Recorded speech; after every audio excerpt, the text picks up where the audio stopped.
Kepada Tuan dan Puan, para anggota DPR yang terhormat, apa kabar hari ini? Sepertinya tak sebaik biasanya. Sama, di sini pun begitu. Kita semua memang sedang diuji. Hidup memang tak selalu baik, kan? Seperti kami-kami ini, Tuan dan Puan juga mungkin lebih banyak bekerja di rumah. Kalau lihat siaran sidang atau rapat terbuka di gedung DPR sekarang sih kelihatannya banyak kursi yang kosong. Tapi biasanya juga kosong kan ya? Tuan dan Puan anggota DPR yang terhormat, saya perhatikan parlemen-parlemen negara lain fokus melawan corona. Tapi rasa-rasanya isu-isu yang keluar dari Senayan belakangan kok kebanyakan tidak terkait corona ya? Kami malah membaca DPR bersemangat membahas isu-isu lain. Contohnya, rancangan Undang-Undang Cipta Kerja yang banyak ditolak karena dinilai mementingkan kepentingan investor di atas kebutuhan pekerja. Presiden Jokowi pekan lalu sempat menyatakan pemerintah dan DPR menunda pembahasan salah satu klaster di rancangan undang-undang itu, klaster ketenagakerjaan. Ini untuk memberi kesempatan mendalami substansi dan mendapat masukan dari banyak pihak. Berpegang pada alasan itu, maka sudah seharusnya klaster lain dalam RUU Cipta Kerja pun perlu ditinjau ulang. Karena yang lain juga bukan tanpa masalah, terutama dari perspektif lingkungan dan keadilan gender. Tidak cukup hanya menunda pembahasan satu klaster saja. Ada juga RUU lain yang masih nekat mau dibahas. Ada RUU KUHP yang tahun lalu diserbu unjuk rasa. Lalu RUU pemasyarakatan. Ada koruptor yang sudah ngebet pengen bebas kah? Apa kabar Pak Yasona? Terus terang saja, membahas undang-undang yang menyangkut hajat hidup orang banyak di masa seperti sekarang ini terlalu mengundang curiga. Gara-gara pandemi yang pada jatuh cinta saja berani menunda nikah loh.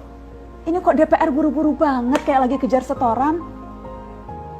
Tidak ada undang-undang yang tidak penting, semua penting.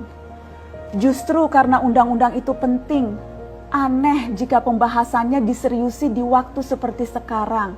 Saat dimana perhatian dan konsentrasi kita sedang terkuras bertahan hidup di tengah wabah. Produk hukumnya pun berpotensi cacat bila tidak memenuhi ketentuan, dan rasanya belum ada aturan pembahasan RUU secara virtual.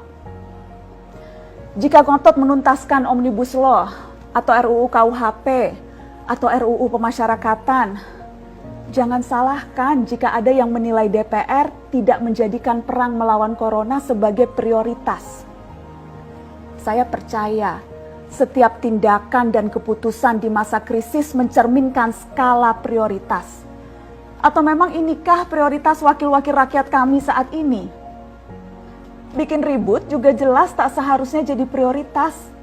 Satgas COVID-19 DPR kemarin dikabarkan mengimpor jamu ilegal dari Tiongkok secara besar-besaran untuk pasien positif virus corona. Satgas kemudian membantah itu, katanya ini diproduksi di Jakarta dan merupakan sumbangan Wakil Ketua DPR RI Sufmi Dasko yang akan dibagikan gratis ke berbagai rumah sakit. Kemudian dikabarkan juga jamunya mengandung bahan berbahaya dan belum terbukti klinis. Satgas lagi-lagi membantah, katanya sedang proses mendapatkan izin edar di Badan Pengawasan Obat dan Makanan. Sedang itu berarti belum kan ya? Tuan dan Puan yang terhormat, niat baik pun perlu proses yang baik.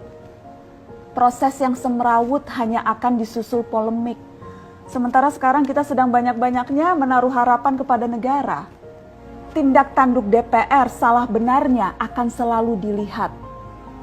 Makanya sempat ramai juga warganet mengkritik Satgas COVID-19 DPR RI yang berfoto mengenakan APD saat hendak berkunjung ke rumah sakit darurat Wisma Atlet menyerahkan sumbangan DPR. Ini dinilai melukai hati masyarakat. Tenaga medis kita saja bertaruh nyawa benar karena kekurangan APD. Tidak ada yang meragukan jumlah sumbangan DPR. Kami yakin pasti banyak, namanya juga DPR, beli ribuan rapid test saja mampu, ngeborong jamu apalagi. Tapi ini soal rasa dan empati. Kecuali ya, kalau yang dipakai anggota DPR itu APD yang lain, alat pelindung dewan. Salam hormat dari kami yang kalian wakili.